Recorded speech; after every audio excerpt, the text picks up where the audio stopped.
Hi everyone, welcome to part 2 of All About Garden Fountains. In this segment we're going to talk about setting up for a new fountain placement and connecting the power, and then we'll get into cleaning and maintenance. So enjoy. When setting up a location for a new fountain, I'd strongly recommend using a patio paver or some sort of blocks underneath, not just setting the fountain base on the ground. It's important to get this leveled up. So the first thing I would do when I put this paver in place would be to take a small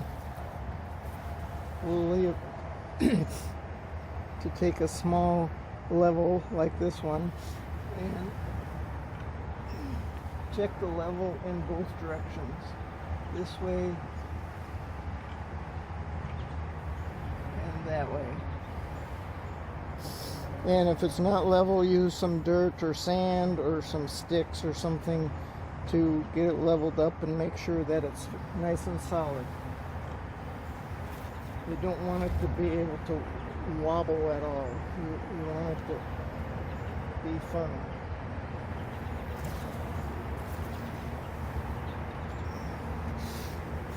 I've moved this fountain off of the base just to show you this setup. So once you get your fountain in place, you can confirm the level by putting the level on the edge of the bowl. And now we're ready to fill it up with water.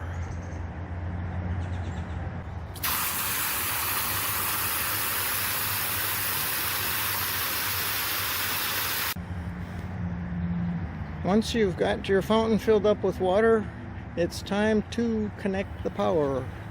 You see that the cord for the pump is coming out the bottom here, and this is going to get run over to an outside outlet.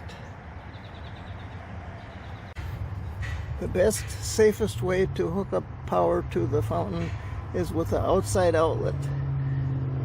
These are typically hooked up to a ground fault interrupter, so if there is any shorting out, the breaker will trip.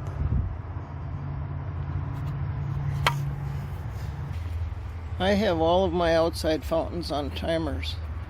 This outlet stake has a built-in timer and it plugs into the outside outlet. It has a cover to keep the rain off of it, and it's made for outside. Here's another version of an outside outlet stake. This has got room for 6 plug-ins and also has a timer on it.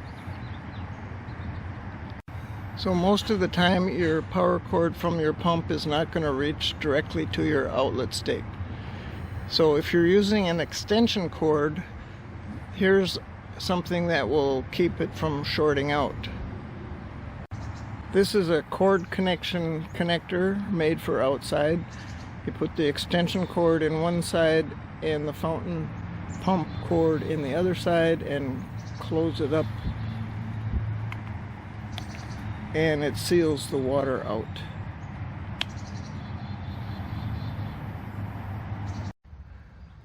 Another way to protect cord connections is to use a pot to place over the connection, and then use some sort of stone or brick to hold it down, and this will keep the water out. When cleaning out a fountain, there are basically 3 methods for getting rid of the old water. You can tip the fountain over if it's lightweight, but you have to be very careful to support the top sections or they're going to maybe snap off and you'll have a broken fountain. Number 2 would be to use a siphoning technique. Now I have a hose here that's about 6 feet in length, and what I do is I fill it up with water. I spray the water in one end until it comes out the other. There we go. And then I put my thumbs on each side to seal the water in, And then I'm going to go to the fountain and put one end in the water and drop the other end to the ground. Now you can only do this if your fountain bowl is higher than the ground. It wouldn't work for something right on the ground itself. So I'll show you how this works. So I take this end, put it in the water, and this end I'm going to drop to the ground and release the thumbs simultaneously.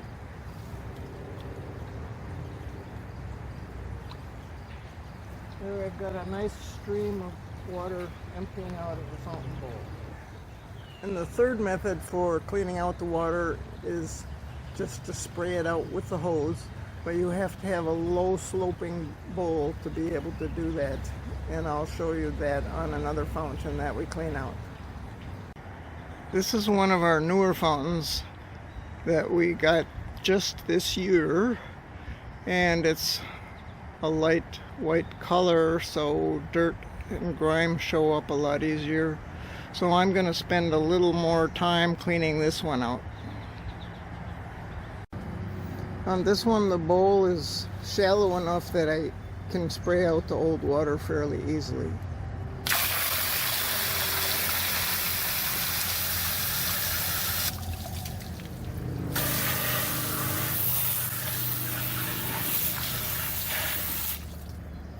Even the bottom bowl should work.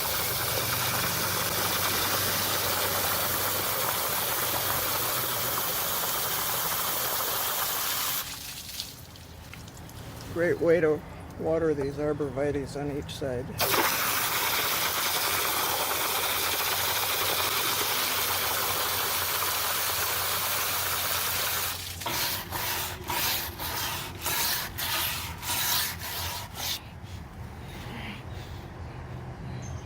Well, that's not doing a whole lot yet, so I'm going to have to get something else to loosen up this.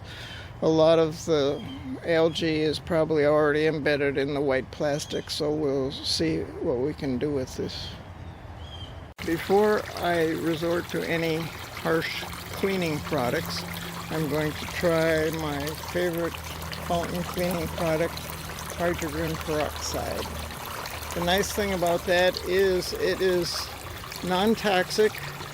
If you use it to keep your water clear, it turns to water quickly, and it won't hurt the birds or any other animals drinking out of the water. So I'm going to dump some of this in and let it sit for a while, and we'll come back and look at what it did. I put in about a third of a bottle of hydrogen peroxide, and you can see that the water's a little cleaner already, and when I scrub the sides, that they're a little easier to get off. See, the thing about cleaning is you have to decide what time and effort you're going to put into it. Fountains are not going to look brand new unless you clean them weekly, and I don't have time for that, and probably most of you don't either. The other thing is, if I would have used the hydrogen peroxide weekly to keep the water clean, I probably wouldn't have had all of this algae and dirt here. So speaking of algae, the next thing I'm going to try is a really strong algaecide. I'm going to put that in here and let that soak for a little while. There's a lot of different products for keeping algae out of your fountain. And by the way, if you probably would change the water every week, you wouldn't have any algae. This product is more of a preventative. You can see that it says algae control. So if you use that on a regular basis, you also probably won't have much algae in your fountain. This fountain needs more than a preventative algae control, so I'm going to use a heavy-duty product. This one's called Algae Off, and you have to be very careful with your treatment with this. You don't want it on your hands or get it in your eyes for sure and things like that. So again, read the labels. So the algae off is a powder, and I put in just about half a scoop.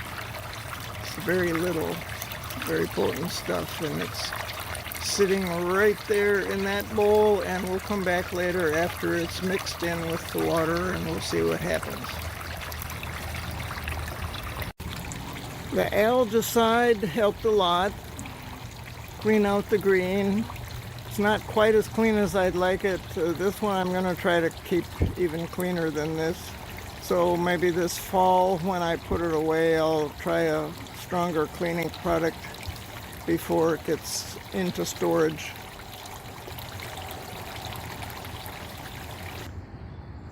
So that's it for part 2 of our series. In our next segment, we'll get into some further maintenance issues. We'll talk about fountain pumps and some minor repairs. And until then, thanks for watching and have a good one.